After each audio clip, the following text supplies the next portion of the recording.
अस्सलामुअलैकुम नाज़रीन, उम्मीद करता हूँ कि आप तमाम तर लोग खैर खैरियत से होंगे। आज की इस वीडियो में हम बात करेंगे कुरुलुश उस्मान सीरीज के सीजन 4 के वॉल्यूम नंबर 113 के पार्ट 3 के बारे में। इसके बाकी के पार्ट्स भी कुछ ही देर में हमारे चैनल पर अपलोड कर दिए जाएंगे। चैनल पर पहली मर्तबा आए हैं तो चैनल को फौरन से सब्सक्राइब कर दें। तो चलिए शुरू करते हैं आज की वीडियो।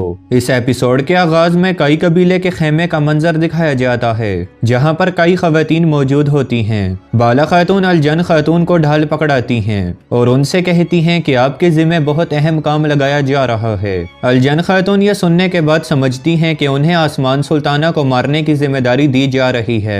तो वो कहती हैं, बाला खातून, वो आसमान सुल्ताना तो मुझे जिंदा ही गाड़ देगी, वो बहुत शैतान औरत है। लेकिन अगर उस्मान साहब का ये हुक्म है तो मैं उनके हुक्म की जरूर तामील करूंगी, लिहाजा इस दुनिया और आखिरत में मुझे माफ कर दीजिएगा अगर मैंने आपके साथ कभी भी कुछ गलत किया हो। यह सुनने के बाद मलहून खातून उसे समझाती हुई कहती हैं, तुम्हारा ये काम नहीं है, तुम एक जासूसा के तौर पर जेर कोताई के साथ कोपरू हिसार किले में जाओगी। अलजन खातून ये सुनने के बाद उतराती हुई कहती हैं कि मुझे जेर कोताई की बिल्कुल भी जरूरत नहीं, मैं ये काम अकेले भी कर सकती हूँ। बाला खातून इस पर मुस्कुराते हुए कहती हैं, ठीक है, उस्मान साहब को ये बात बताना बहुत जरूरी है कि अलजन खातून जेर कोताई के साथ नहीं जाना चाहती और वो अकेले ही ये सारा काम सर अंजाम दे सकती हैं। यह सुनने के बाद अलजन खातून डरते हुए बाला खातून को रोक देती हैं और उनसे कहती हैं, रुकिए बाला खातून, अगर उस्मान साहब का ये हुक्म है तो मैं इस हुक्म की जरूर तामील करूंगी। इधर दूसरी तरफ जंगल के एक मकाम का मंजर दिखाया जाता है, जहाँ पर बेंगी खातून आसमान सुल्ताना से मिलने के लिए आती हैं और उनसे कहती हैं, आपने मुझे इतनी जल्दी में यहाँ पर बुलाया है मेरी सुल्ताना, सब खैरियत तो है?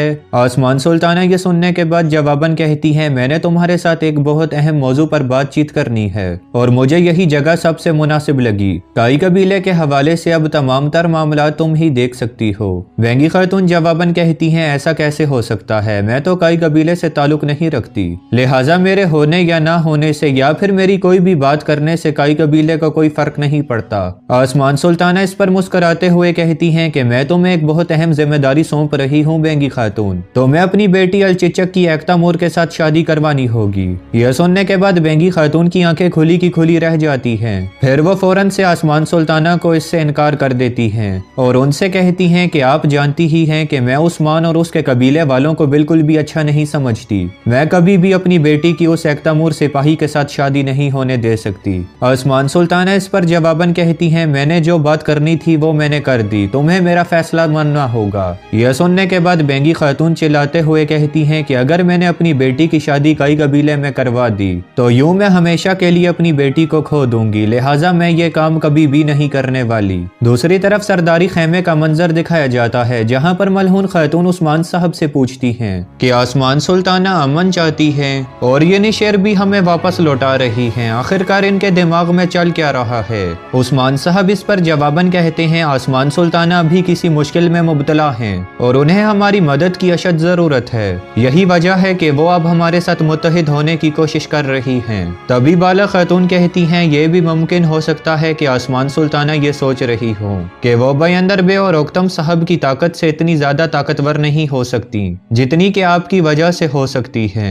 उस्मान साहब जवाबन कहते हैं, बाला, तुम जो कह रही हो वही हकीकत है। कल के लिए आसमान सुल्ताना ने दीगर सरदारों को मदऊ किया है और उसने किसी अहम मौजू पर बात करनी है, कोई ना कोई मामला जरूर है जिसकी वजह से ये हमारे साथ मुत्तहिद होने की कोशिश कर रही हैं और अगर ऐसा हुआ तो हम अपने अगले हदफ की तरफ बढ़ेंगे। बाला खातून कहती हैं, हमारा अगला हदफ कोपरू हिसार किला, जिसमें हमने पहले ही अपनी एक जासूसा को भेज रखा है। इधर दूसरी तरफ आसमान सुल्ताना बेंगी खातून से कहती हैं, आप बहुत पहले से जानती हैं कि मैं उस्मान को उसके तख्त से उतारना चाहती हूँ और अगर आप अलचिचक खातून की एकता मूर के साथ शादी करवा देती हैं और उस्मान को भी मैं तख्त से उतार देती हूँ तो फिर अगला आने वाला सरदार एकता मूर होगा जो कि आपका दामाद होगा और यूं आप एकता मूर के जरिए अपने तमाम तर काम करवा सकेंगी। इस तरीके से काई कबीले की तमाम तर हुक्मरानी एकतामूर के जरिए आपके हाथों में होगी। इधर दूसरी तरफ सोगोत की दरगाह का मंजर दिखाया जाता है, जहाँ पर शेख हैदर अली साहब और तुरगुत साहब मौजूद होते हैं और फिर उस्मान साहब भी वहाँ पर आ जाते हैं। उस्मान साहब को देखने के बाद वो दोनों उस्मान साहब को खुशामदीद कहते हैं। फिर उस्मान साहब शेख हैदर अली साहब से पूछते हैं कि आपने मुझे खैर से मदऊ किया है मेरे शेख। शेख हैदर अली साहब जवाबन कहते हैं, काफी अरसा हो गया है उस्मान उस्मान साहब कि हमने आपस में बैठकर बातचीत नहीं की, यही वजह है कि मैंने आज आपको यहाँ पर बुलाया। फिर तुर्गुत साहब भी मुस्कुराते हुए उस्मान साहब से कहते हैं, उस्मान साहब मुझे लगता है कि अब हमारे दरमियान तमाम तर मामला ठीक हो चुके हैं और इंशाल्लाह मेरा आपसे वादा रहा कि आगे किसी भी किस्म का कोई ऐसा मसला नहीं पेश आएगा। इस बारे में आपका क्या ख्याल है मेरे शेख? यह सुनने के बाद शेख हैदर अली साहब जवाबन कहते हैं, जुबान से बहुत से ऐसे अल्फाज होते हैं जो के कानों तक पहुंच जाते हैं, लेकिन क्या कभी दिल की बात भी कान तक पहुंची? नहीं, बिल्कुल नहीं, ऐसा बिल्कुल भी मुमकिन नहीं है। इधर दूसरी तरफ आसमान सुल्ताना के सरदारी कमरे का मंजर दिखाया जाता है, जहां पर मंगोल सिपाही मौजूद होते हैं और उनका एक कमांडर आसमान सुल्ताना से कहता है, नेमान ने मुझे हुक्म दिया कि आसमान सुल्ताना से जाकर कहो कि मंगोल कमांडर समागर की मौत के बदले अब हम आपसे ज्यादा टैक्स लिया करेंगे और अगर आप हमारी बात नहीं मानती तो फिर आपकी यह सरजमीन खून से भर जाएगी। यह सुनने के बाद बयंदर बेगुस्से से कहता है, अपनी जबान अपने काबू में रखो। मंगोलों के नौकर, क्या तुम्हें मालूम नहीं कि तुम्हारे सामने कौन बैठा है? अगर तुमने मजीद अपना मुंह खोला तो मैं अपनी तलवार से तुम्हारी जबान काट दूंगा। इसके बाद आसमान सुल्ताना उससे कहती हैं, मंगोल कमांडर समागर से मेरा कोई भी लेना देना नहीं था और ना ही उसे मैंने मरवाया। जिसने उसे मरवाया है ये उसी की जिम्मेदारी है कि वो नेमान की तमाम तर बातें माने और समागर की जान का खमियाजा भुगते, इसलिए मैं टैक्स में एक आने का भी इजाफा नहीं करूंगी। मंगोल कमांडर यह सुनने के बाद कहता है, उस्मान के साथ साथ आप भी इस काम में मुलविस हैं, क्योंकि समागर आपके लिए काम किया करता था, लिहाजा उसकी मौत का असर आप पर भी जरूर पड़ेगा आसमान सुल्ताना, और आपको भी उतनी ही कीमत देनी होगी जितनी के उस्मान देगा। यह सुनने के बाद आसमान सुल्ताना गुस्से में आ जाती हैं और अपने सिपाहियों को हुक्म देती हैं, इसकी गर्दन पर अपनी तलवारें रख दो और इसे यहाँ से उठाकर बाहर फेंक दो। यह सुनने के बाद मंगोल कमांडर कहता है, सुल्ताना अगर आज आपने मेरी आवाज पर तवज्जो ना दी तो याद रखना बहुत जल्द आप अपनी रियाया की चीखने की आवाजें सुनेंगी। फिर आसमान सुल्ताना उससे कहती हैं, कल मैंने एक जिरगा मुनक्किद किया है जिसमें बहुत से सरदारान होंगे और उस्मान साहब भी वहाँ पर होंगे, वहाँ पर तुम भी आना और तुम्हारी बातें सुन ली जाएंगी। इसके बाद सल्जूकी सिपाही उस मंगोल को वहाँ से ले जाते हैं। मंगोल कमांडर के वहाँ से चले जाने के बाद आसमान सुल्ताना औची से कहती है कि इस मंगोल कमांडर को कल जरगे में लाजमी लाना और मसूद के मामले वाली बिल्कुल भी गलती मत करना कि तुम खाली हाथ यहाँ पर आ जाओ। ये सुनने के बाद औची वहाँ से चला जाता है।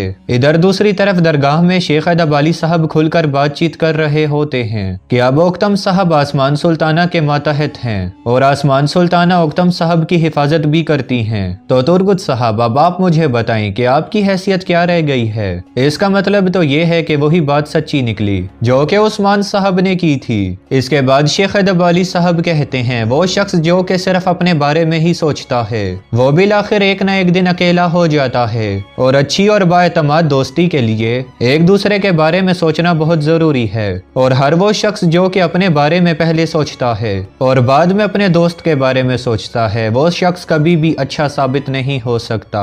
नाजरीन, शेख हैदर अली साहब तुर्गुत साहब और उस्मान साहब को ये बात समझाने की कोशिश कर रहे होते हैं कि अगर हम अपने दिल की आंख को खोलें और एक दूसरे के साथ दिल से दें और आपस में मोहब्बत और वफादारी रखें तो किसी भी काफिर के अंदर कभी भी इतनी हिम्मत नहीं होगी कि वो हमें आपस में अलग कर सके। अभी ये बातचीत जारी होती है, इसी दौरान ओरहान और अलाउद्दीन भी वहाँ पर आ जाते हैं। फिर वो दोनों वहाँ पर मौजूद तमाम तर लोगों को सलाम करते हैं। फिर ओरहान बताता है कि हमने सुल्तान मसूद को हिफाजत के साथ उनके मकाम तक पहुँचा दिया है और कुमराल अब्दाल साहब भी उनके साथ हैं। यह सुनने के बाद उस्मान साहब बहुत ज्यादा खुश हो जाते हैं। फिर ओरहान बताता है, औची को आसमान सुल्ताना ने सुल्तान मसूद को ढूंढने के लिए भेजा था, लेकिन अल्लाह ताला का लाख लाख शुक्र है कि उसका हमारे साथ सामना हो गया और हमने उसे मार गिराया और सुल्तान मसूद को एक महफूज मकाम पर पहुंचा दिया। ये तमाम तर बातें सुनने के बाद उस्मान साहब कहते हैं, एक तरफ तो आसमान सुल्ताना हमारे कबीले में आई ताकि वो हमारे साथ अपने ताल्लुकात को बेहतर कर सकें और दूसरी तरफ उन्होंने औची को भेजकर सुल्तान मसूद को अगवा करने की कोशिश की।